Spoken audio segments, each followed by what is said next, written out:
Hello, everyone. Hi, welcome to Paranormal Surge. How you doing today, Gwen? I'm good. How are you? I'm hanging in there. Looks like we're going to get another storm again tonight. Wow. That is for sure. Yeah. We have a great guest tonight. Yes, we do. Yes. I'm tongue-tied a little bit. Our guest tonight is Mr. Bill Slevin. I'm going to go ahead and bring him on. Hey. Hey, how you doing? Good. Welcome on. Thank you. Thank you for having me. Mm-hmm. Yeah, we got Vi and Asia and several other people who hadn't piped up yet, but thanks everybody for joining us. And my wife and my manager. Okay, there you go. Well, that's great. Yeah. They're backing you up, so that's great. V is my wife, just to clear it up. He was just talking about you, and it was all good. Yeah. And I talked to Asia earlier today. So. Yeah. It's great when you've got a wife that will back you up and support you there. Mm-hmm. Yeah. She's part of my team, but she doesn't investigate. She's a Reiki master, energy healer. So she works with some of our clients that need energy work. That's so great. She'll be part of a case, but she doesn't like the investigating part. That's okay. She's got her part, and it's important. It is very much that. We are both into the Reiki, so yes. So yeah, she got to deal with me after I'm on investigation. So she didn't put you in the man cave and just shut the door. No. Maybe after she cleanses me and there you go. There, she watches after you. So, well, for anybody that's watching that does not know even briefly who you are. Hi, Susan. Why don't you tell everybody about you? What would you like us to know? Sure. So I'm a paranormal investigator, researcher, Mhm. parapsychologist, demonologist, and educator. I've been in the field for just over 36 years now. I'm the founder of, yeah, she always is. I'm the founder of the Paranormal Existence Research Society. That's my Mhm. team. We're based out of Florida, South Florida, but I have people all throughout Florida, Georgia, Nebraska, New England, UK, Italy, Greece, and this year we'll be starting in Brazil, where my wife's originally Wow. from. So we That's have a awesome. team. Yeah, we have a team we're setting up over there with some amazing people. So it's going to be a really interesting experience over there. That's gonna be pretty cool, especially being over to Brazil. Yeah. Are you going to be able to travel over there and meet with those people as well? I would assume, yeah, at some point. I've met some of them before. They were here for a Mhm. convention they did in Orlando back in October. So I met some of them when they were up there, and my wife knows them from over there. And they're some of the most known people in Brazil that have to do with psychics and paranormal and Oh UFOs, wow, and they're really great people. And we have some really interesting things coming together that I'll be announcing probably later this year. that's That's good. awesome. That is. Now, are any of them your wife's family? Like No. that kind of okay. Just No. curious because you know how that is sometimes. Yeah. Yeah. Yeah, sometimes it's generational, but no, Mhm. it's not with them. Okay. Well, Well, that it's works. definitely good that you've already met them and know what they're capable of doing. I know you've got a team of your own, right? Yes. Yeah, we have people all over, and they just wanted. They said they don't have a lot of people there that do residentials. There's a lot of maybe ghost hunters, that go around and do public stuff, but they didn't have a lot of residentials, so they wanted to do a branch of my team over there to help people over there too in the way we do it here. We're a little different than some people, so Right. they want to bring that over there, and because they really like what we're about and how we help people, and we know it's not all ghosts and demons all the time, and Oh, Right. most definitely. Some people Most, think they are, but it's not. It's not. yes, That's great. You have a big reach then. That's cool. yes, Didn't you say the UK also, or did I? yeah. Yeah, I have a team member who travels between Italy, Greece, and the UK, and she has people all over, so that when depending on where she is and what she's doing, we have teams running over there. wow, That's that's wonderful. cool. Yeah. That's Mhm. cool. So yeah, it works out good. We got a lot of people, and then I met a lot of people. Having been part of the Warren Legacy Foundation for 3 years, and Mhm. now with the new Warren Society coming out, that we'll explain in a future time. But Mhm. there's a lot of good people that we work with and that we network with Mhm. that help us. People. That's one thing a lot of teams I don't think understand. Reach out for help when you need help. Oh, yeah. We I have agree. tons of people and teams that we work with that even somebody like me who's been doing this almost 4 decades. There's things I come across I don't know. I have to reach out to somebody who might be more of a specialist in a generational curse or somebody Right. so Right. there's so many people out there, and there's a lot of people willing to help. We have a team local in Florida called War Party Paranormal that are just Mhm. fantastic people. We work with them constantly. They invite us to all their stuff. We invite them to our stuff, and they're just good people. There needs to be more of that. There Well, does. I definitely agree there needs to be more communication among the teams and be able to work together because, there's too much drama in this field, which I think needs to go as well. So Yeah, we're not in competition with anybody. We're here. The more we get known, it's to help people and to further the industry. It's not just for just fame. It's a totally different thing. And like I look again, I've been doing this for so long. I was never out in the spotlight for a long time. It's only been the last 6+ years or so that I put myself out there, and I did it more or less that one of the biggest things, and I don't know how much residential you guys do. If one of the biggest things we have a problem with is convincing people that they're not haunted. Oh. It is Yeah. the hardest thing to do. And a lot of them, it's because they see people on TV every week and they assume they're the experts that know what they're doing, which Right. I'm not discrediting any of them, but a lot of times, what they're seeing on TV is very different than what's real. So, trying to convince them. And so by having us out in the spotlight a little more and being a little more known, it kind of gives us a little credibility with them where maybe they're a little more to, believe us at times. Because it really is the hardest thing. I mean, It is. Yeah. I've actually I done a lot of residentials myself, more than I have done places in general. And Right. it is, you're right, to convince them sometimes that there isn't nothing there at all. And it's just something that's going on, that's their house settling or this, or, the vibration of a train coming across, it makes the glass jump across their table, Right. Yeah, there's so many things, and I talk about that like when I do my lectures and stuff. I have a lot of cases I talk about and different things. I mean, there's so many things we found. People, we're hearing noises in the walls and things are knocking and scratching, and now we're smelling, a rotting smell. So right away they think demon. And Right. in one house, they had somebody come in, open up the walls, and they found a dead possum in the wall. Ooh. Which was originally the noise and then the Right. smell. Yeah. And it's things like that. Sometimes they get mad at us when we bring up things like that, or hey, did you have an electrician come in, because they're talking about the lights are flickering, Yes. and they like get mad at us, like they think we're going to discredit them once we say that. And it's like, no, that's the easiest thing to determine. Have the electrician come in and check your wiring. If he says it's okay, now we know where to go with it. Right. They don't understand that part.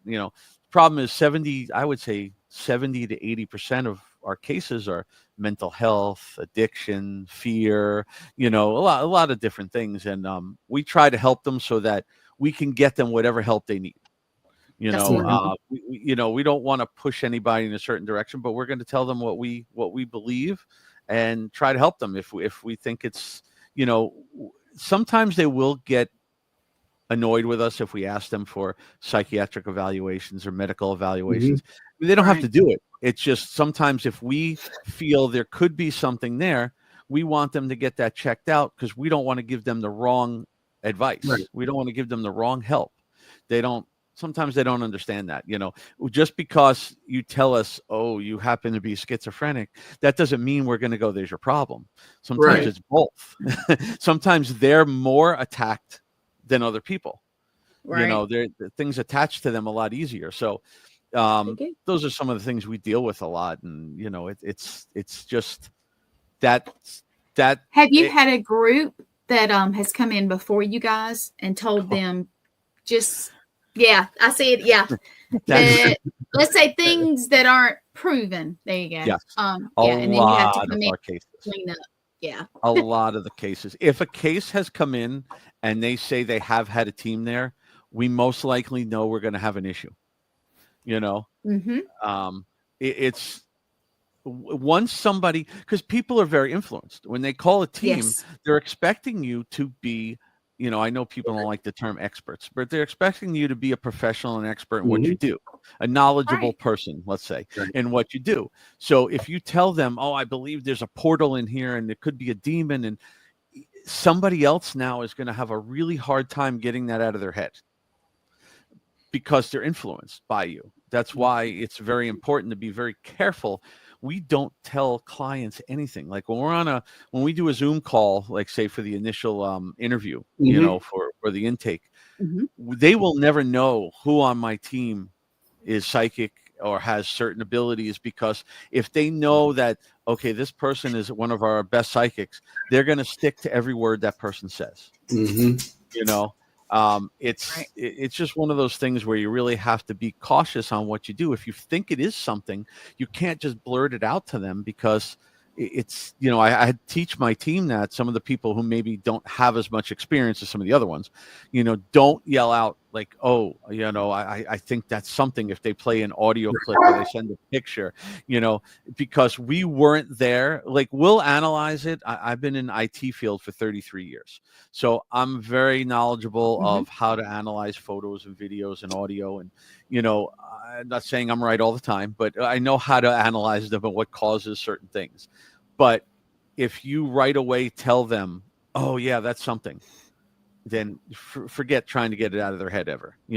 We're not there. So their photos, their videos, their things like that is great. We want to see it because we want to know what's going on, but we can't judge that as something because we were not there. It was not a controlled environment. We don't know what was going on, who was in the next room, who was outside, Right. So it's one of those things where it's just a little tricky. I would say don't go throwing everything out at the clients, Right. I think you think like I do, you want to go in with your team and then you do your investigation part of it and try to debunk as much as you can of it. Right. So like if they walking across the floor, is that the one that's opening the door, like a floor joist that's out of the way? Or like I said, electrical wiring causing some issues of the flashing lights. You got to start breaking it down where some people just don't do that. Yeah, there's a lot of different things, like even with the equipment, when we go out, when we're in public places, we test a lot of the equipment. We work with things on what sets it off, and there's things even I can't fully explain as a tech sometimes, like a REM pod. We know a REM pod, you have to get in to the field to set it off. Right. Now, of course, a hard vibration will rattle it, but if you push the talk button on a walkie-talkie, it sets off the REM pod. Yes. And I'm assuming it's a signal sending it through the thing that's breaking the field, but I have never been able to fully explain that. It's little things like that you just have to look at. I tell people, all the equipment is great, if you want to play around with it, but learn how the equipment works. Just don't buy it and go out and turn it on and see what it does. Learn how it works. Learn what sets it off naturally. So, if it goes off, learn like, what should I do next? Should I change the battery? Should I move the location? Should I do things like that to just test it and learn how it how it operates. That's more important. You can have a million pieces of equipment. I have a ton. It's a very bad thing to be in the paranormal field and be in the technology field. It's real bad. Yeah. Because you want to try everything. I don't use 90% of it in a person's home. We only use very basic things in a house. We don't use all this stuff. I'm not going to go in, throwing around SLS cameras and tell people they have something because I got a stick figure on their chair. I can't do that. So we don't use a lot of the equipment in the house, but I love playing around with it and learning what it does. And, exactly. That's all. Now, do you guys, I know you teach also, when you do that and you get your, like, say, new members, do you always say, hey, put your phone either off or on airplane mode? Do you guys do that before you go in? We do. It sometimes they'll have it on to do we very rarely do lives from our stuff. But you never know. Sometimes we do work with people who will go live. I don't mind, but yeah, I try to teach them, keep the phones off as much as possible. Some people do use audio recorders off of it. I'm fine with an audio recorder. I don't condone using your phone really for much. Stay away from phone apps. If I see anybody on my team using a ghost phone app, they're going to be in a lot of trouble. I can't look. If you want to, I take that back. If we're on a public investigation and they want to pull them out and see what they do, I'm all for that. See what it does. But I know as a technology guy that those are programmed to produce responses. There's so many things with the apps that people don't understand, that some of them, I'm not saying all of them, but some of them use GPS to know. Yep. I wouldn't take credibility and evidence from any app, but not all of them do what I'm about to say. Some of them use GPS to know where you are. They use active listening to know what you're asking, and they use AI to respond to you. So and then it's the simplest thing is like take Spirit Talker, okay, which mimics an Ovilus. Now an Ovilus too, I don't take into full consideration. If it goes along with what you're asking and it's something very different, and then we'll look at it and it's kind of interesting. Mhm. But It is if you put on Spirit Talker and just hit start and just walk away and come back, it will have a 20-minute conversation. I mean, it's just there to, and a lot of times it's, dark answers and evil answers and scary answers. And, Right. it's, you could take it with a grain of salt, because there, again, could it be something? We don't know. There's times it could be, but like I said, if you sit that there and put it down and just let it run, it will just have conversations with itself. You don't even need to be there. You don't need to be in the room, and it's going to come up with all kind of crazy stuff, Sure. and why people think a $3 phone app is going to do something, Right. that great. They wouldn't be selling it for $3, True. I do like to try them, and there is one that honestly, things that I hear without any equipment, I do hear the same voice that I hear with just me, right, on this one app. But I don't rely on that constantly. My favorite thing is a flashlight. yeah. That's my thing. If look, the thing with the apps, it's like I said, it's not that it can't be. It's Right. just that there's I'm going to go in and debunk for stuff like that, especially when it comes to Exactly. technology. Right. And I've worked with people who've created apps, not ghost apps, but apps. So Yeah. I know what apps do, and they're programmed. So the thing is, it's just there's too many negatives against it, to be 100% sure of something. That's You true. know, well, there's nothing 100% sure, but to be Right. for that to come through and say, oh, that was definitely your grandmother, I wouldn't go by the app. I would go more by, a psychic or somebody Right. you have there that's gonna confirm the app. If you have somebody that can sit there and confirm what's coming across the app, that's a little bit of a different story. But Right. Yeah. but then again, you have to know that person. Is there any piece of machinery or devices that you actually like to use yourself? Audio, EVPs on old audio recorders are just my favorite, because it's the least amount, in my opinion, of interference. Like, yeah, okay, I do have a DR60 and I do play around with it, and we have gotten some absolutely amazing captures on the DR60. But Cool. you have to understand that 80% of it probably is jumbled garbage that, again, could it be something? It could be something that we just can't make out. Right. But we also know that the recorder has a flaw, and it does make a lot of noise. So if you can decipher the difference between them, I think audio is the best, because a lot of these old audio recorders we use, you can't even, it's really hard to even get them onto a computer to manipulate them and things like Right. that, where a lot of other stuff you can manipulate and you can alter. Like I said, you can sit there with a REM pod and you don't know if somebody's standing behind the person pushing the walkie-talkie button, Right. and setting it off. You have no idea.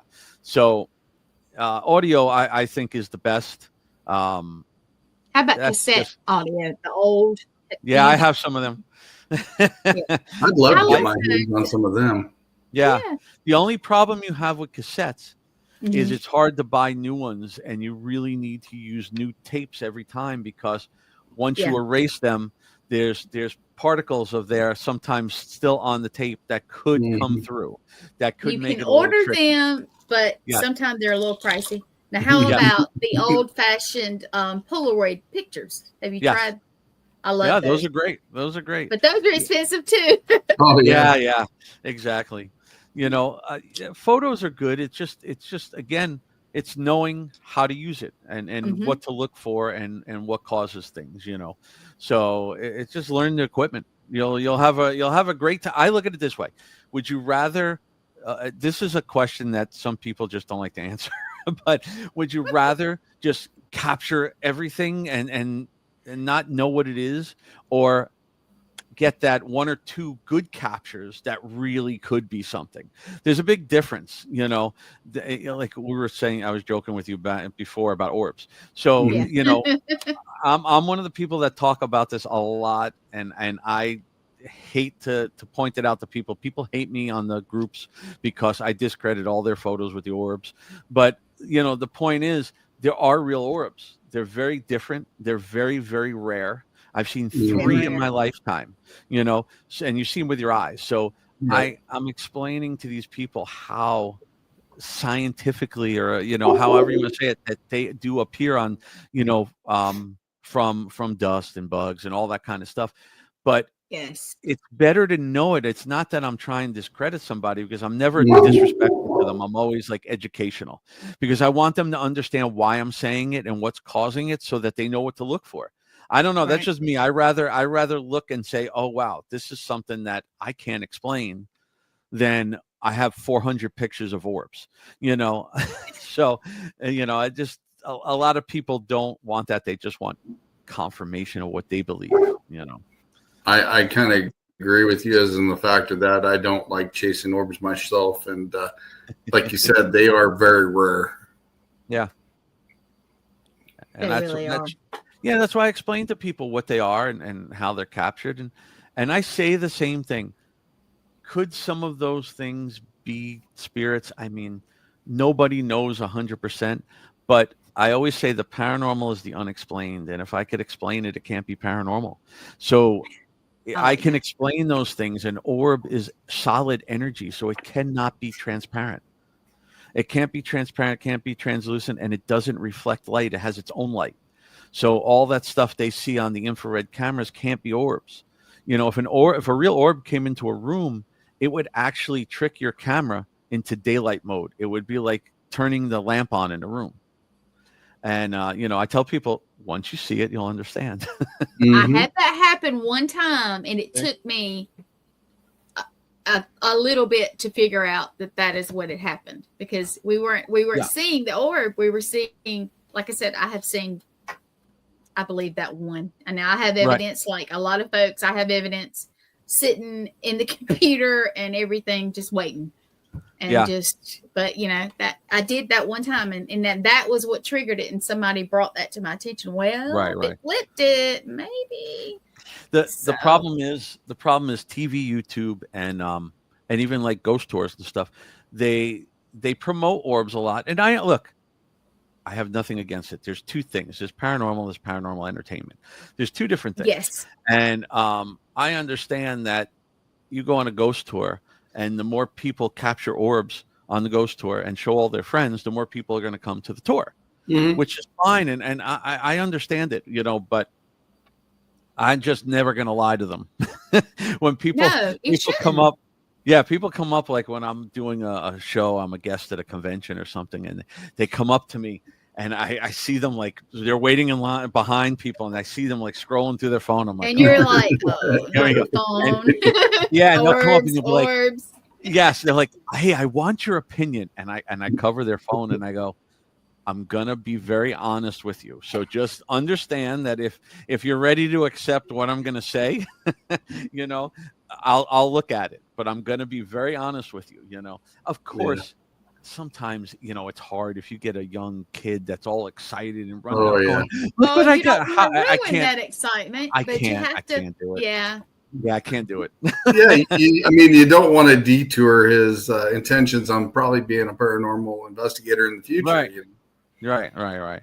I want them to understand what's real, but I can't do that to like a little kid or somebody that I see, that's really excited about something. I can't cut them. I won't tell them that it is something, but I won't tell them that it's not. I'll just say that's an interesting picture, or maybe something, I'll go along with something, but I will tell them if I think it's something, for sure,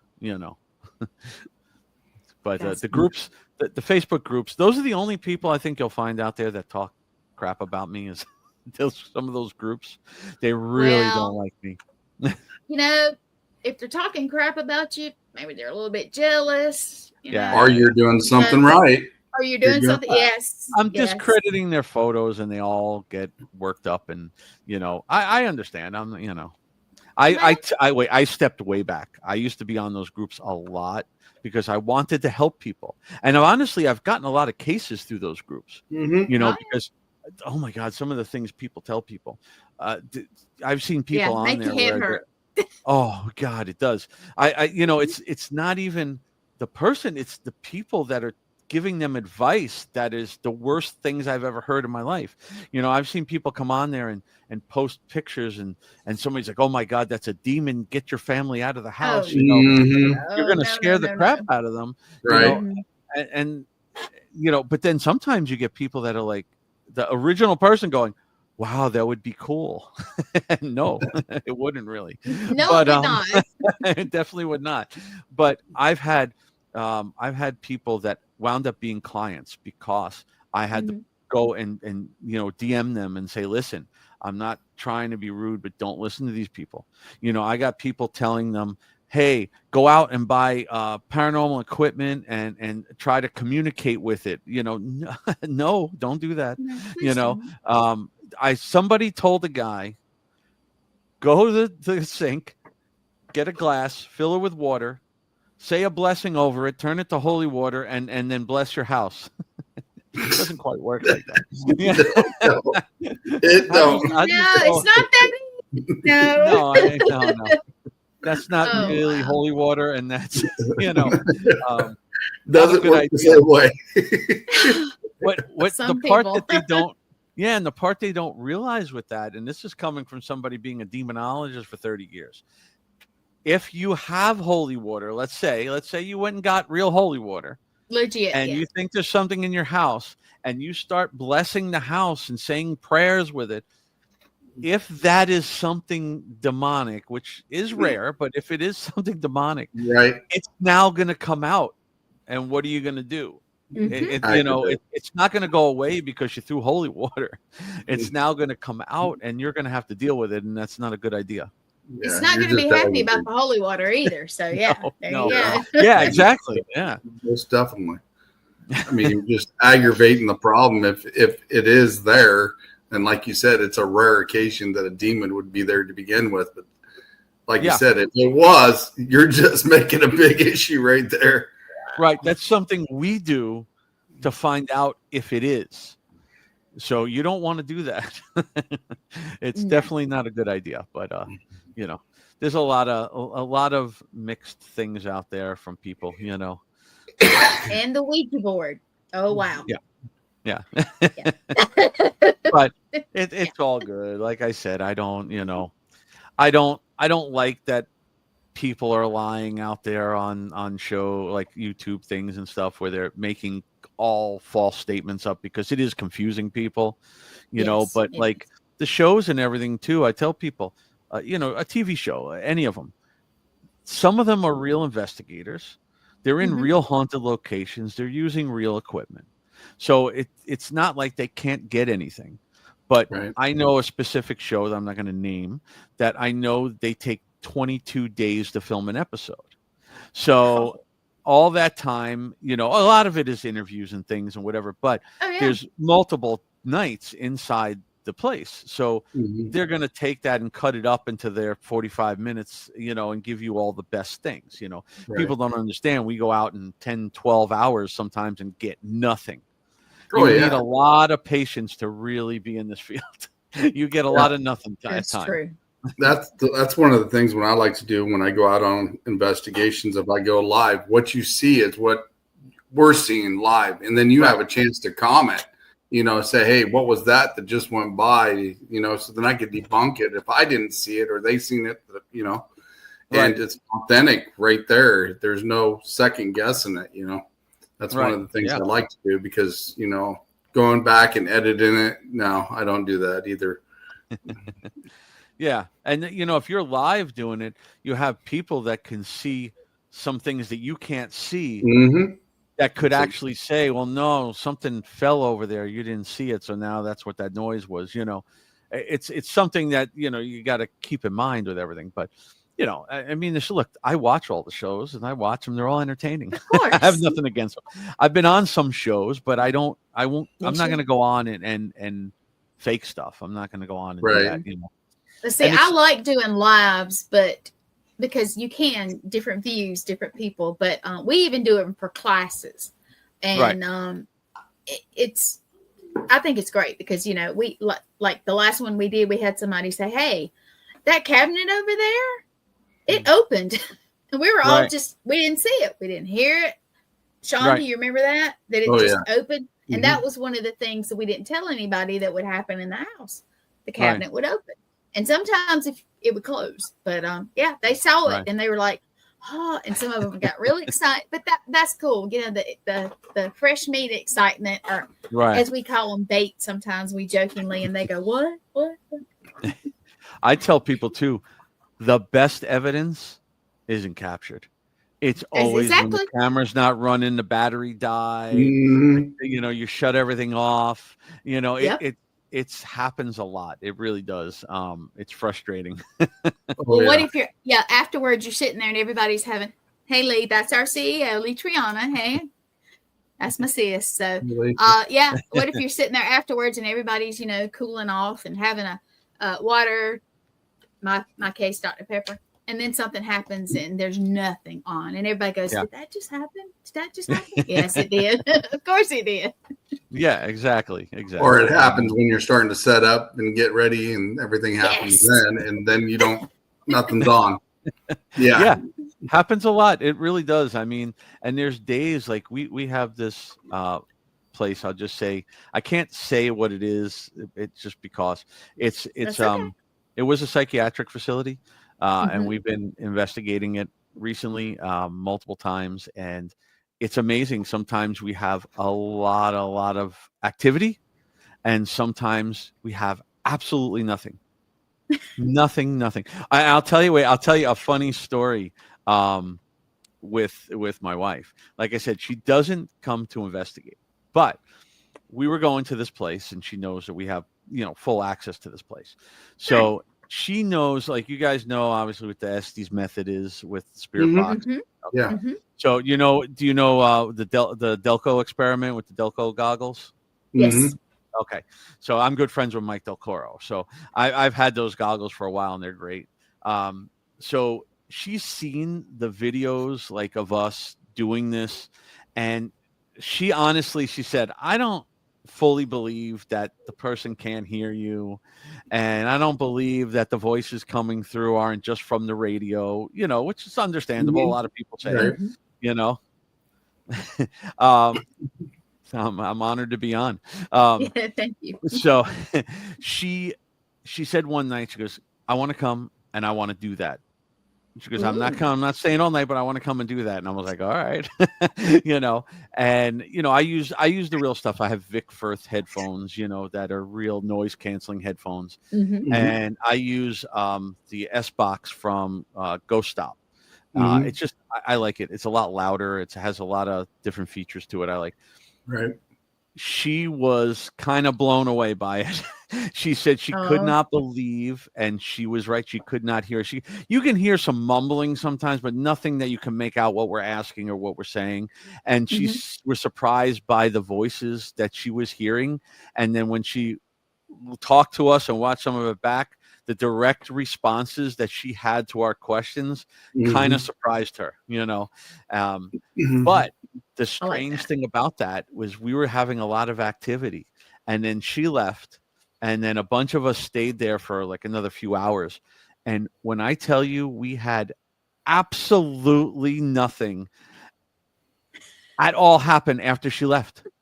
I actually got nervous. No, I got nervous. I said, "Holy crap, I called her home." I called her home. I'm like, "Oh no!" But nothing went on. And like my recorder, and again with the DR60s, like I said, you get a lot of static, and you get a lot. And we were getting a lot all night. When she left, I did not get one speck on there. Like every, how they record by. They only record when they hear something, they're on voice activation. So if it gets nothing, even when it doesn't get that static, you'll just hear question after question after question. And that's what it was doing the rest of the night. There was not even a second in between. It wasn't capturing anything. It was like once she left, everything shut up. So that she needs to go more. Yeah. So So that kind of leads me to an interesting question since you brought that up, because my mentor is a Reiki master and she's taught me stuff in Reiki as well. And we'd be at certain locations and nobody would get a response when me and her are around. But when we left, they would start getting responses. Do you think it's because of the people, the way we are with our energy? Yeah, it could be anybody. I mean, we have that just with team members. You know, you'll have a specific team member there that might get more energy and more responses. That's why we'll say, hey, you ask questions now, or somebody else want to ask questions. Or sometimes it's the person, sometimes it's just they want to only talk to one person, but sometimes it's definitely the energy. Their energy comes in and it collides with the energy of the spirits in there. And sometimes it could be positive or negative, you know. I definitely believe that it can, you know. It's just like, you know, how a lot of people use EM pumps. I'm a little tossed with that, you know, because what you're doing is you're pumping the room full of EMF energy, which is what they use to communicate. So if you pump the room full of energy, yes, they have a lot more energy that we believe that they can use to communicate with. But on the other hand, you have a million devices that are sensitive to EMF energy. So if you pump the room full of energy, all your devices are going to start going off, you know. So it's a little bit of a mix there with that, but people's energy is different, you know. And yeah, I believe that. I believe they can definitely shift the energy in the room. Yeah, you know, but like you left and it died. That's I bet she was like, see? Yeah, exactly. I didn't call her at first. I didn't want to scare her and be like, hey, when you get home, you might want to cleanse everything. Because nothing's here anymore and I don't know where it went. Uh-oh. Yeah, most definitely. That's like, yeah, because we actually left the room. It had the opposite effect. When we left the room, they actually started responding to the rest of the team. And it's just when we and her were there, it's like, no. So, yeah, it's just like I said, it's just like, you know, I don't know if you've ever encountered where you might have a female that they respond to way more than a male, you know, or the other way around. It's the same thing with that. Somebody comes in and their energy, they just don't like for some reason, or it's too strong. They may not respond to them. You know, they might wait for them to leave, you know, or something just didn't rub right with them, you know? Yeah. We've seen that on numerous, like I said, but I just remember one incident. Like I said, we had to literally leave the area and go in a different location of it because they were not getting any responses at all. And as soon as we walked away, everything started working and they started getting responses and stuff. So it's even like what I noticed with doing the SD, well, actually with the Delco, those goggles are really something when you put them on somebody who has some sort of abilities. Not just like I'm an empath, you know, but somebody more psychic medium. They it seems to really enhance what they're doing, you know, because the red light deprivation is supposed to enhance your psychic abilities.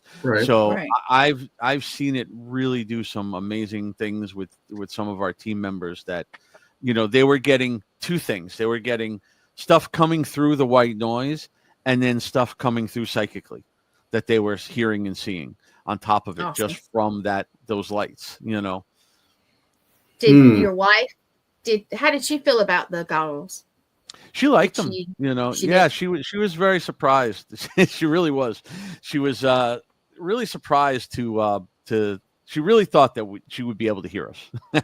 I think that was the main thing. She really thought she was going to be able to hear us. And then she really thought that any voice she heard was going to be something from a radio station, you know, which then when she was hearing clear responses, more than one word and stuff like that, you know, she realized that's not a radio station, you know.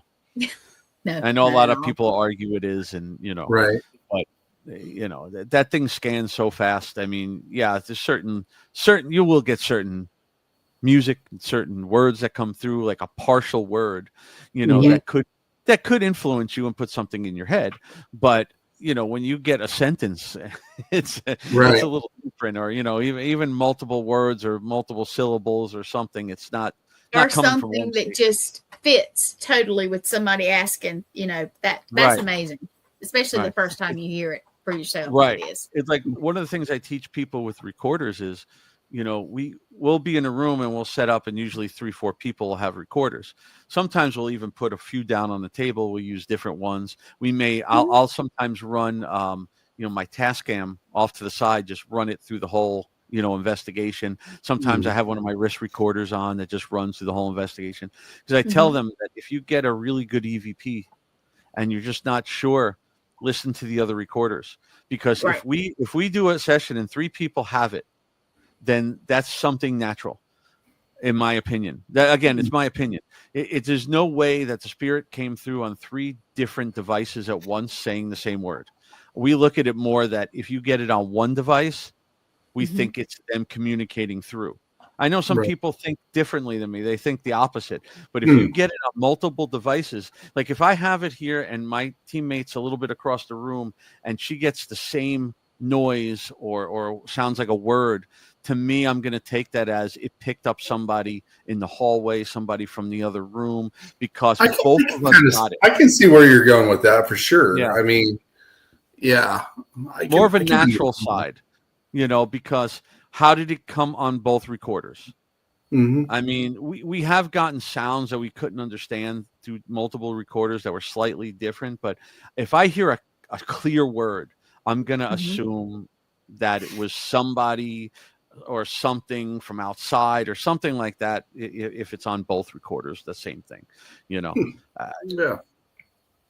Maybe not, but that's my technical side that comes in and starts trying to figure everything out with that, But see, everybody's different, and that's fine. That's great. That's easy to. I mean, it's good to learn their ways too. Nobody knows everything. No, Nobody knows everything. not at all. I'm giving opinions. I've been doing it a long time, so I have a lot of education and experience behind me, but I don't know everything. But I mean, that's a good way to look at it, though, too, because, like you said, that means you'd have to be in the same spot, and if it's in 2 different locations at the same time, yeah, I can understand that, where you're coming from with that. It does make a lot more sense, too. That's why sometimes I'll have something like on the other side of the room. So if it was something really that we really had to look at, I could go back on that recorder, and if we get it on there, and you hear that mine's loud and the other one. Or mine was low, and on the other recorder it's loud. That means it was coming from something over there. Maybe it was on the other side of the wall. Maybe it was outside in the window. That's how we try to look at things, because it's sometimes you have no idea. Sometimes you cannot determine anything like that. But that's true. we try the best we can, because especially when we're working with clients, we want to give them the best possible explanations that we could give them. And I don't want to jump to conclusions. If you go into a place assuming it's haunted, you're going to believe it's haunted too. Going assuming it's not, it's easier to disprove than it is, go in and say like, this might not be anything, and then prove that it's something paranormal.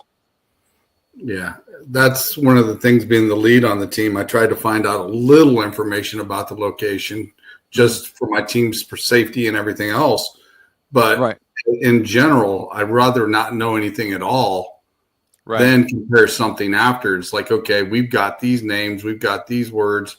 Have you guys heard something similar? Have you got it documented? It? Because, then we can actually prove it. But I don't like really knowing a lot about a location when I go in. Yeah, some team members I have, they like to research and know everything, and some like to know absolutely nothing. Especially more on the psychic side, they don't want to know much. They want to see what they get and then match it up later. I like that too. Even sometimes when we go out to public stuff, just they don't want to know. Like we did something up at the Devil's Tree in Port St. Lucie, and most of my team members did not know anything about it. Well, they've heard of the Devil's Tree, but they didn't know the story behind it. They just know about the tree and what it is. They didn't know the actual story behind it of the guy who killed the girls and the whole thing. And so they didn't want to know that. And we went there, and it was pretty interesting because the guy, his name is, I'm going to forget his name now. He was the first Florida serial killer. Oh, wow. Yeah. He was a cop, and he was luring girls into his cop car and bringing them back there and doing bad things to them and then killing them and, burying them under this tree and hanging them from the tree, different things. And my brain is not working. I'm drawing a total blank on his name. But the thing was, we were there, nobody knew. And we had multiple people doing the Delco, and three different people kept hearing the name Johnny. So then at the end, when we're all leaving, they were asking me the story, and I was telling them the story. And I said the guy's name, and we couldn't figure it out. And then I remembered, it was later on, I remembered that his middle name was John. That's why I can't think of his first name. His middle name was John. And I went to somebody that I trust, who's Mark Muncy. I don't know if you know who he is. He's a big historian down here. He writes a lot of the books like Erie, Florida, and all those things with all the lore and everything. He knows everything about Florida and beyond Florida. And I asked him, I said, I think we were doing a panel together at MegaCon. And I said, listen, so what name did he go by? And he said, friends used to call him Johnny. And that's what it was. We heard that 3 times from, 3 different people heard the name Johnny, and we couldn't piece it together.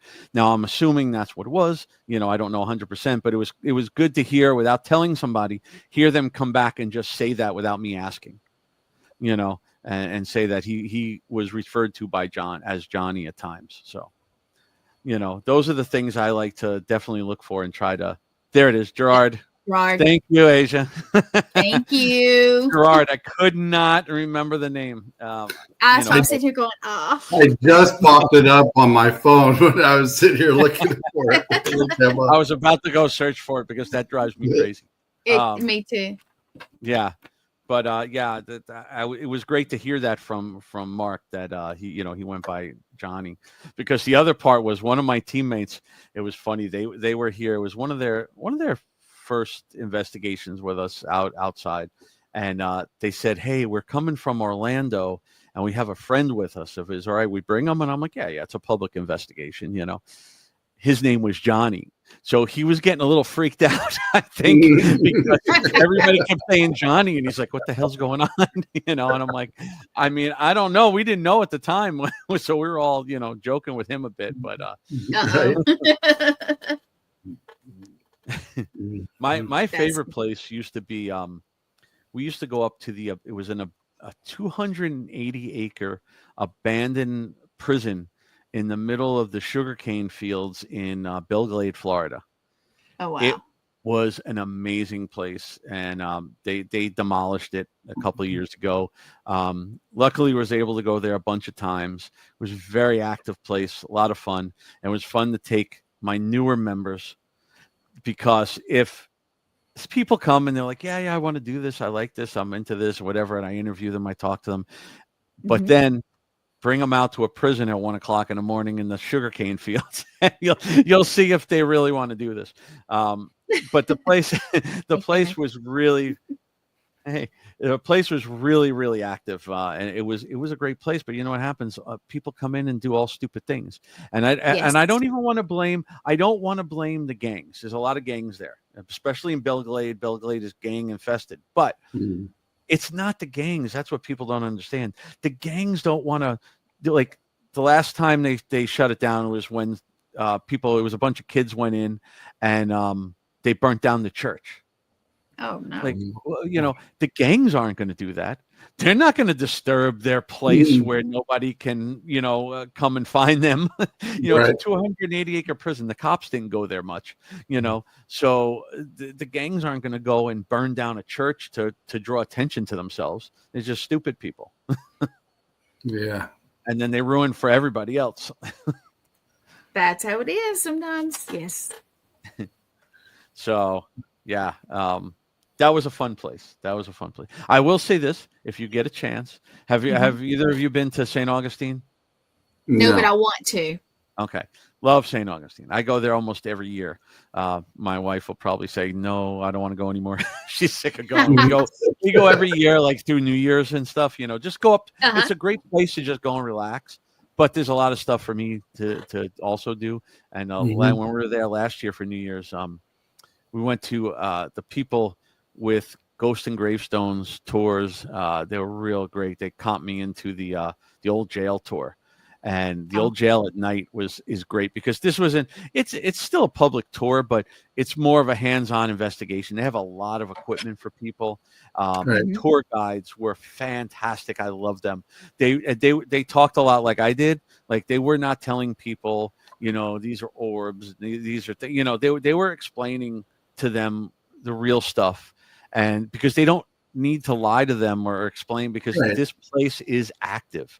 I wasn't sure what to think, it's a small jail, but wow. There was one thing that honestly kind of blew me away that I could not figure out. I could not explain it. It's one of the few things I could not explain no matter what I did. In the room that was the sheriff's room, he lived there with his wife. Her name was Lulu. They have, since it is a museum, they have artifacts. So they have like some stuff that was Lulu's, and one of them is her old, 1940s typewriter or whatever it is, one of those old metal typewriters. And we were standing in the room. I was there with one of my friends and her daughter, and we were in the room, and it was off to my left, and all of a sudden I hear click, and I look over, and I heard click, click on the typewriter. And I'm like, now they tell you don't touch anything, but sorry. I've been doing it for a long time. I picked that thing up. I had my flashlight because I was 100% positive that thing was rigged. I really was. I was insistent it was rigged. There was nothing in it. It was just a metal typewriter, an old metal typewriter. There was nothing. And I can't explain that, There's things you can explain, like there was like a wardrobe thing behind us, and the door creaked open too while that thing was clicking. the door opened. Now, again, it was a very interesting coincidence. I don't have it on film because we're facing the other way, and it came behind us. But okay, a door can open from many, many things. They could open a door. The draft could have. There's many things that could have. Right. But there is no way that typewriter was clicking. It's not like an electric typewriter. It's an old metal typewriter. Right. So if you get a chance, go to the nighttime. It's from 12 to 3 in the morning, and it's it's a really, really good tour. And the people there are really good. They have it looks like they raided the ghost stop because they have so much equipment in there. They have spirit boxes for everybody. They have EMF. They have Ovulus. They have so many different devices, and they have like a portal set up, and they have trip wires in one room, and music, motion music boxes and things set up all over the place. And it's fun. I think they only allowed 12 people, and what they do is they split them up, 6 upstairs, 6 downstairs, and then after half the time they flip them. And it's an old, like really like stone jail, so you can't really hear the people upstairs, especially if you go down, you go into the solitary things. And it was an interesting experience. I went twice while I was up there that week. The other time I called up and I said, hey, can I get in? And they got me in real quick. I was the 13th person. They were real nice about it. They like you. Yeah. It was a lot of fun. And St. Augustine, people say, well, where do you go in St. Augustine? What's haunted? Everything. Go to the grocery store. It's haunted. Yeah. Everything there. It's a lot of fun. It is. Did you go to the lighthouse there? I've been on the lighthouse before. I didn't do it then, Again, I'm there on vacation, so my wife doesn't mind if I go out sometimes, but I try not to do too much because I'm on vacation. But if they want to get me in somewhere, I'm going. Of course, you got to do a little. She can say, "Honey, go shopping. I'll go ghost hunting." Yeah. Yeah, it's definitely. I would definitely say the jail. Out of all the things I've been to there, the jail is definitely my top. Gotcha. Yeah, and if you look for people who just want to go on a fun tour, like the Ghost and Gravestones tour, they go on a little trolley. It is a lot of fun. It's commercialized, but it's a lot of fun. And they do take you to the jail. They do take you to. They change it all the time. I think the Wax Museum, and you do learn a lot of history of St. Augustine. It is really good. It's a lot of fun. History. It's not gonna be a big investigative tour like the jail at night, but it's definitely a fun tour.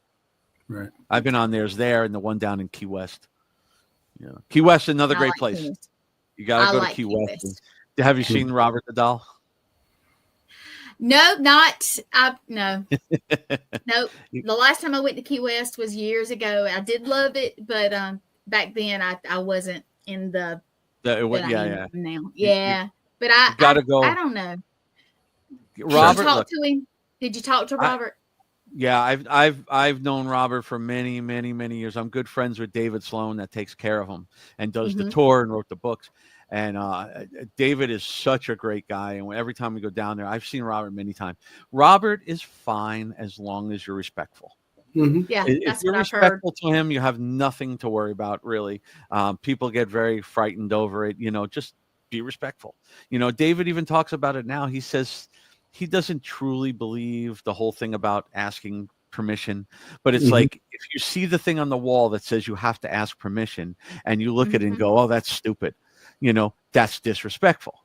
Right. It's not really about asking the permission. It's about being respectful, but his tour, he's a historian. He knows everything about the Keys. Key West is he knows everything. So when you go in that tour, they teach you all the haunted history of the museum, which is a lot, the fort there. And then they take you into the room with Robert now, and they turn the lights out, they lock it down, they bring out equipment and actually investigate with Robert in the room. And they've had some pretty wild things happen. Everything from, equipment going off to one guy, I think they said his cross burnt him and he had like a little burn mark on his chest cross. So there's a lot of different things there that have gone on, and it's an interesting place. It's definitely worth the trip, And definitely check that out. Yeah. There's a lot of things down there too. There's a lot of different places down there. Definitely have to see Robert go there. I have my little Robert back in the case there. Where is he? Back there with Annabelle. I see Annabelle, but maybe my vision is not the best. The white one right next to him is okay. Yeah. Yeah, I've had that little Robert forever. My wife hates those dolls. She does not appreciate those dolls at all. I have another one. You can't see it there, but it's on the other side of Annabelle. David sent it to me for Christmas. I think it was last year. It's Robert, but it's a Elf on the Shelf Robert. He's my goodness. See, now that's the Elf on the Shelf that may move around. Oh wow! Now, did you have to prank your wife at all? Have you done that at all? My wife hated when that thing came in the mail because I had no idea who was sending it. It has a little picture with it, and it has a date, and it says, "I spent the night with Robert," and it shows him on top of the glass. So they left him overnight on the glass, and it has a certificate showing he spent the night with Robert. And then he sent me an 8x10 of Robert that has a little rock on it, and I'm going, what the hell is that? I was looking. Yeah. And then I flipped it over, and she definitely does not like this. I flipped it over, and it says, "A piece of the fort." So it's a rock from the fort where he lives. Oh wow! Uh-oh. And I am. I do have that in here, but I am usually a strict person on telling my team do not take anything home from a location, but that was said to me different, like one of my teammates, I'm going to call her out, Allison. We were at the prison and we were in the medical facility, and inside the medical facility, there were x-rays, patient x-rays, all over the floor and everywhere. Mm-hmm. And she picked them up and she's like, wow, these would make a cool art project. And I'm like, no, do not take an inmate x-ray home with you. You have no idea what's attached to that, So yeah, she would have definitely taken them. That would be interesting, but not a good idea. It's tempting. It's tempting. I know people who collect things from every location they go to, and I probably would but I'd be kicked out of the house. She'd be like, no more. I'd have my own little museum in the back. Yeah, but I can't. The imitations are hard enough. Oh yeah, especially if they spent the night with the real thing. Oh my goodness. Yeah. Right. I like that. Is there? So I know it's a little over an hour, which is fine, but I have to ask: do you have a bucket list of places that you have not gone that you would like to go? Sorry. Most places. The thing is, I have not gotten out to a lot of big known places across the country. Simply because I haven't had a lot of time, it is tough to get out and do a lot of these. We do have jobs. And then also on top of it, I do a lot of conventions. I do a lot of speaking engagements. And we do a lot of residential cases. So there's a lot of places there. I'll be honest, my main thing is overseas. I went to Italy 2 years ago. It was the greatest trip I've ever been on, but I didn't do any investigating. I did bring equipment with me, and I wanted to do it. Like, we went to the I would love to get into like the Colosseum, and but you can't do it during the day. There's 8,000 people in there there's no way you could do anything during the day. Right. And to get permission, Italy, we know from having people there, Italy is not the easiest place to allow you into places to investigate. They're not really big on it. Wow. I'd like to go to like Ireland, go to some of the castles and things like that. But I will give people a little bit of advice. If you're traveling out of the States, or maybe even within the States, be careful of bringing your equipment. So I went to Italy, and luckily going to Italy wasn't so bad. And then on the way home, we stopped in London for a few days, and then we came back. So my wife used to live in London too. On the way out of London, it was a nightmare because I had most of that equipment I am not putting in my suitcase. So I had it in my carry-on.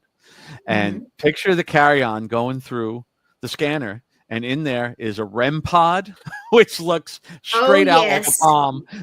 We were just talking about that earlier. Yes. Yeah, I had a REM pod. I had a static dome. I had the DR60. I had the Ovulus. I had a few devices in there, and they were freaking out. They opened that thing up. They took every device out. They were scanning each one. I had to take out one of the magazines I was in that I had with me and show them who I was and explain what it was. And they kept us there for a while. But at the end, the guy said, I got to remember this. This is a first. So just be careful. Like, your recorder and whatever they're going to see, it's a recorder. But I was pushing it. I was pushing the limits with the REM pod. Yeah, me and Gwen were talking about. Yeah, we were talking about what was I going to bring down there with me. And I was like, well, I don't know. With some of the stuff that's going on now, I don't know if I want to go to the scanner with it. It's a tough thing because most of those people don't know what that stuff is. You try to explain it to them. They're just looking at you like, sure. Yeah. And then they're like, you do what? What do you do? Yeah.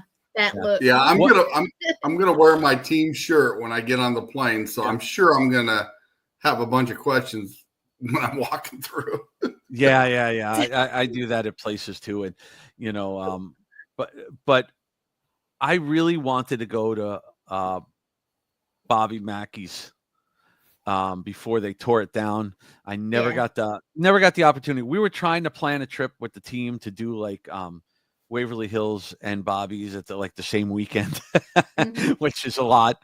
But because they're like 2 hours apart. So I that was one of definitely on my bucket list. I'm a little disappointed it shut down, or not shut down, but they wiped it and they're rebuilding it. And I know they are keeping some of the things there, whatever. If they allow it again, I'll go in. But that was definitely at the top of one of my lists, but definitely overseas. I want to go to some places that are old, and Yes. have that history. That's why St. Augustine is so great, because it's the oldest city in the U.S., so it has the oldest history that you can find, Yeah, true. So overseas, we're nothing compared to what's been around over there. Scotland and Ireland and all those places. So many places to go. So yeah, I definitely I will say this. The only place I really investigated a little bit was when we were in London. I took out my recorder. I went with my wife and we went and found Amy Winehouse's house. And we went outside because I said, this will be the greatest piece of evidence if I get someone singing across that recorder. Oh my goodness, any bit of a song coming through that recorder, and I would be doing cartwheels with that. But didn't really catch much. But we were just outside in the little park that was directly across the street where they have like a little memorial stuff, and Mm-hmm. I think people were walking by and looking at us like we were nuts. But You did happen to mention one thing here a little while ago. I got some friends over in the UK as well, and they said it's really hard to get in certain locations, and that you got to get permission and stuff in advance. Why do you think it's so different over there compared to here? I think they respect it a little more. Here now, every place that is slightly haunted becomes the most haunted place in the world, and we got to charge $5,000 there for 4 hours to get in, and everybody's making a fortune, and they'll let anybody in and do whatever they want.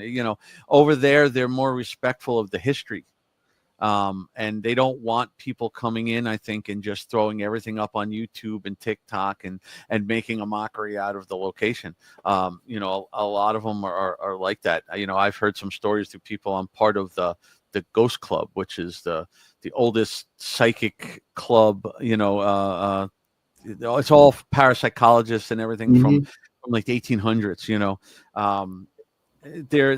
It's a little different there. It's the same thing with like Italy and I heard like I was on a podcast in Japan and Haunted Japan and or Spooky Japan, and they say that in Japan it's the same thing. They do not allow you to investigate. You're not allowed at all. I don't know. It's a different thing there, but it's kind of like a respect to the dead. But I think in the UK and some of these places, they're getting it more of just a respect to the locations. It's too many people. They're becoming, some of these places too, they're becoming oversaturated. What a lot of people don't realize, if 400 people a night are going through a location, it might not be anything haunting from the location. It's all the energy and what people are bringing in there and manifesting it into those places. People don't realize that you could go and have a place that's not haunted and just investigate in it, and you keep investigating. You bring people in and tell them it's haunted, and they investigate, and guess what? There's going to be activity in there. Some of it is going to be manifested energy, and some of it could be something that you brought in. Definitely. Yeah. It's I think they should definitely respect it a bit, but they're getting a little carried away with some of the fees that they're charging at some of these places. They really are more. You see the amount of drama coming around them now because of it. There's a lot of places that are, we're not going to mention names, but there's locations you can't even really go to anymore because of all the problems. I know Alcatraz is outlandish to go to because I know somebody was looking into that, and that's very expensive to stay there. Yeah.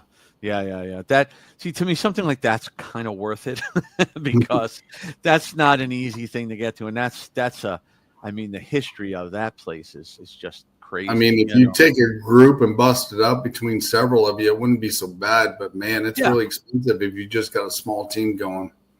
Yeah, that's the thing. Good thing about having a big team.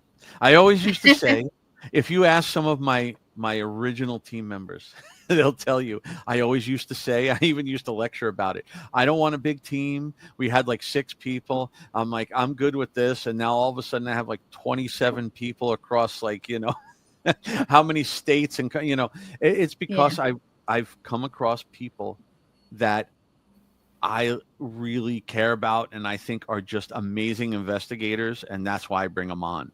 Our Georgia team, our Nebraska team. My New England team is Joe, Joe Franklin. So, he's a team of his own. Okay, he's a team of his own right now. But they're all such amazingly gifted people, and they're really invested in what they're doing and trying to help people the right way.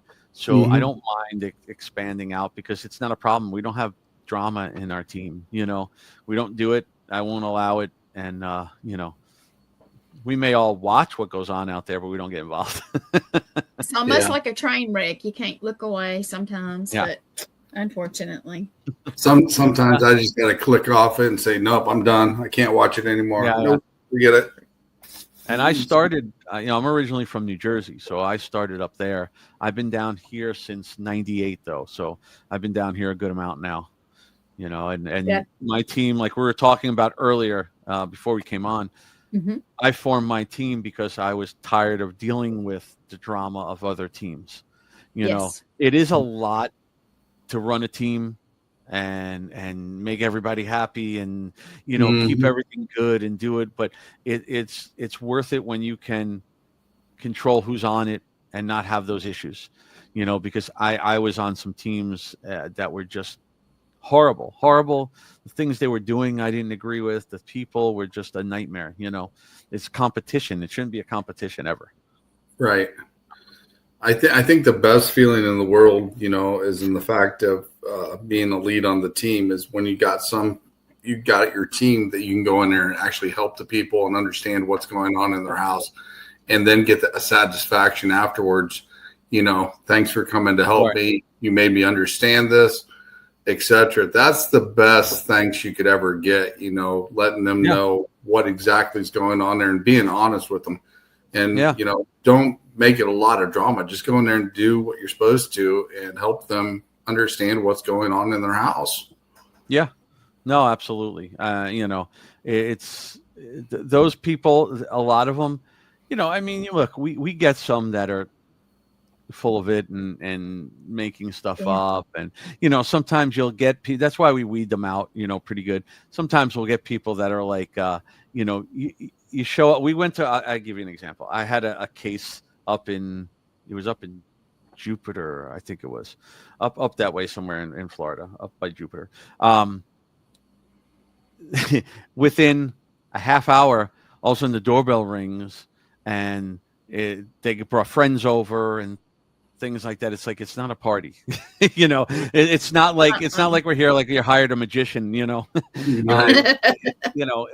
if they're part of the case and they experience something, by all means bring them so that they could give us some insight on what they experienced or whatever. But we do get that sometimes, but for the most part, you'll see some of the people are frightened, and you want to go in and you want to help them and get out. And what people should understand is they should be happy when we tell them it's nothing.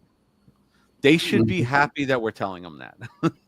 Some are, Some are, but some are like, oh no. Yeah. Yeah. So. Oh, sorry. They just, I'm thinking about a case right now where, somebody told them something. I have a lot,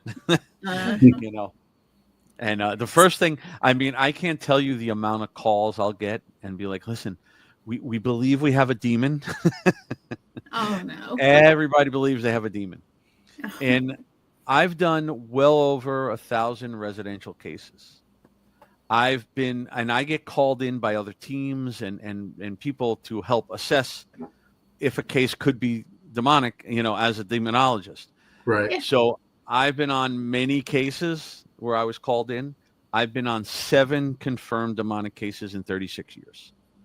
So it's rare. It is out there, but it's rare, Those are frightening things. It does exist. It is real frightening. I never look forward to them. I'll do it to help people, but I definitely do not look forward to those cases. They are some of the things will haunt me for the rest of my life. Honestly, it is scary. That's why we tell people, don't provoke things, don't do things, don't throw holy water around your house, don't do things to if it happens to be something you don't want to deal with it. Get somebody to help you. And if you're a team and you're experiencing something that it's not what you normally experience, call somebody like me that does what I do. Call somebody in. Call another team that knows. Like I know the people on War Party.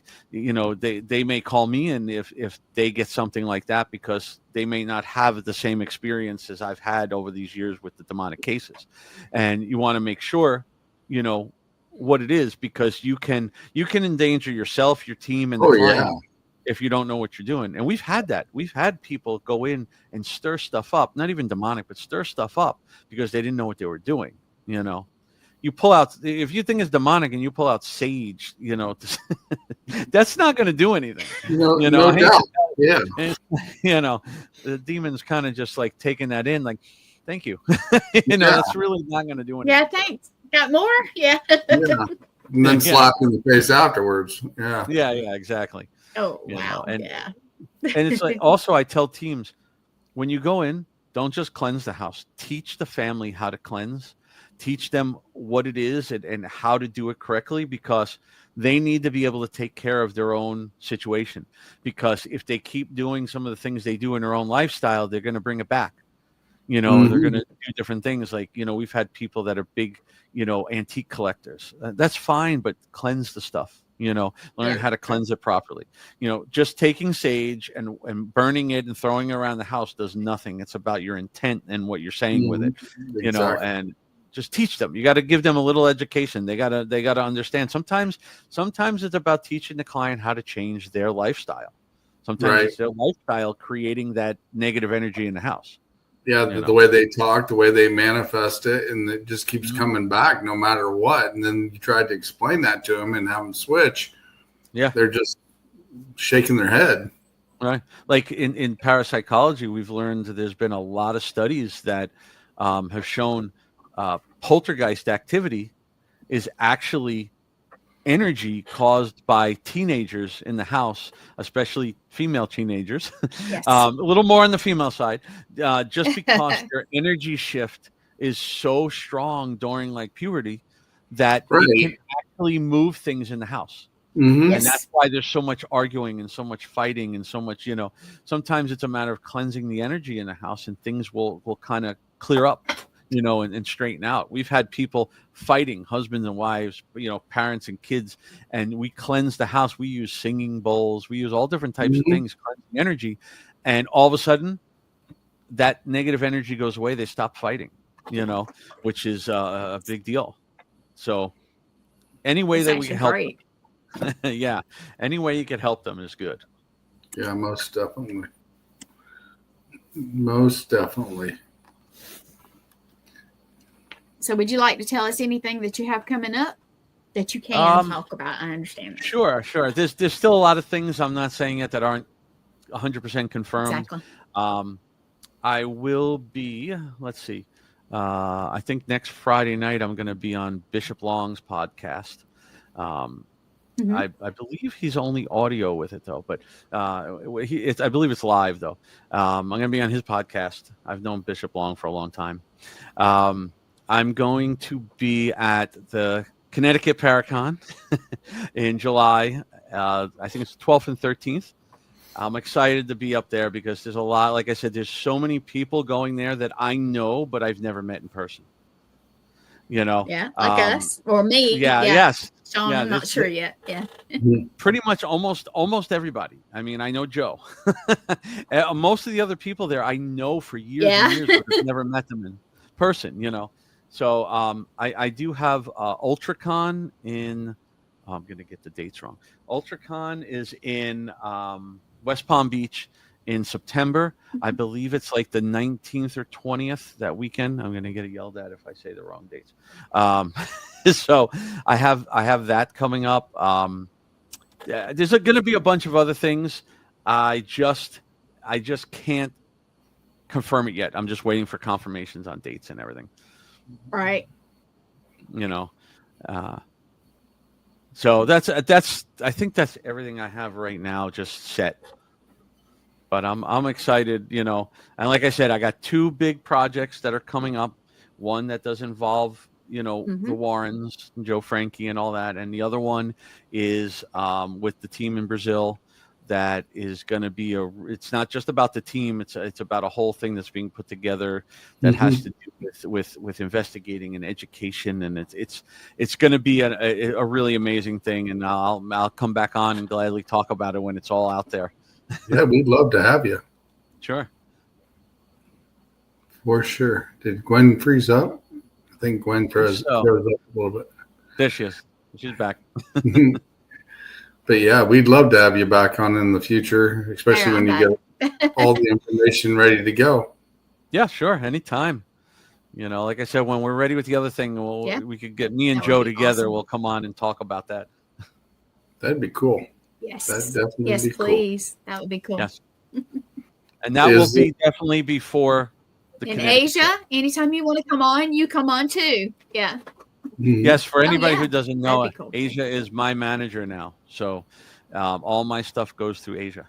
She's been great. It's awesome. I see her pop up in a lot of our podcasts, and she's asked a lot of questions sometimes as well.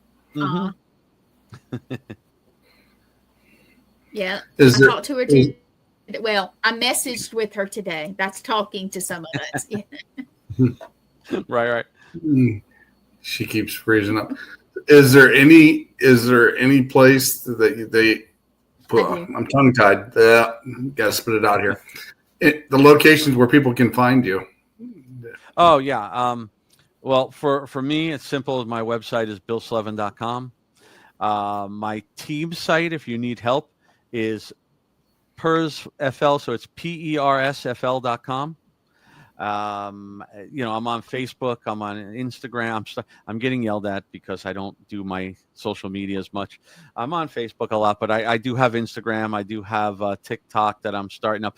And that's right. I will announce this because I got to keep announcing it. It pushes me. Sometime this year, I will be launching my YouTube channel.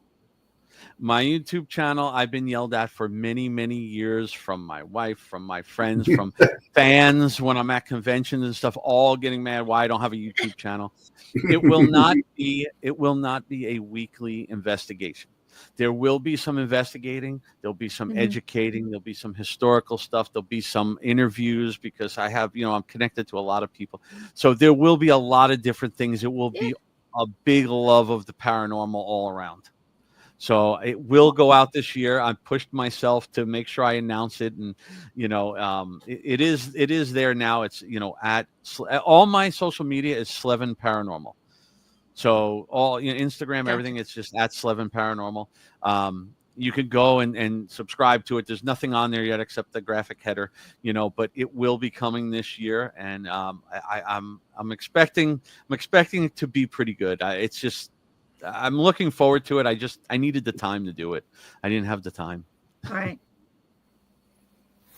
That's awesome. That is awesome. So anything else you want to put out there before we get off of here? I think that's everything. I probably forgot something. But next time. That's okay. You can come back. You can message, and we will be glad to any projects you have that you want to share out there. We'll be glad to help you out with that. Yeah, and thank you for coming on very much. Thank you for having me. Yeah, absolutely. And last minute, so you helped out. So I appreciate it more than you know. No, thank you. Yeah. Well, I am going to drop you back. If you hold on just a second, and we'll talk for just a minute. And thank you again. And we're going to close it out. All right. So he's great. Yeah, he's awesome. If you guys ever get a chance to go to a Paracon where he's at, definitely go check him out. Mm-hmm. Yes, do. And he's got some projects coming up that we're going to help announce for him too. And hopefully him and his friends will come on and help us, put it out there for him. Most definitely. Like I said, he's a great guy, and he's wanting to help the people, and he doesn't do a lot of the drama, which is great. And he's willing to work with everybody, and that's awesome. And that's hard to find sometimes in this field. So it is. Yeah, that's something that's really impressive. So yeah, definitely go check out Bill at some of the Paracons if you get a chance. Absolutely. So you have anything to announce? Well, this week I have Mr. Blaine Rohan. He'll be my guest this week on Eternal X Wolfpack Paranormal. And then the following week, we'll have a guest before I actually take off, and I'll be coming down to South Carolina to visit you guys. Mm-hmm. So you will. You'll be coming to our powwow, so that'll be cool. I'll actually have 2 shows live with Ms. Gwen in the next couple of weeks. That should be interesting. Well, you guys, we're going to get out of here. We had a great guest, and anybody who tuned in or will tune in the future, just thank you very much. And hopefully you'll come back next week. And everybody, thanks for stopping in and asking questions as well. Yes, thank you so much. You guys have a good night. Night, guys.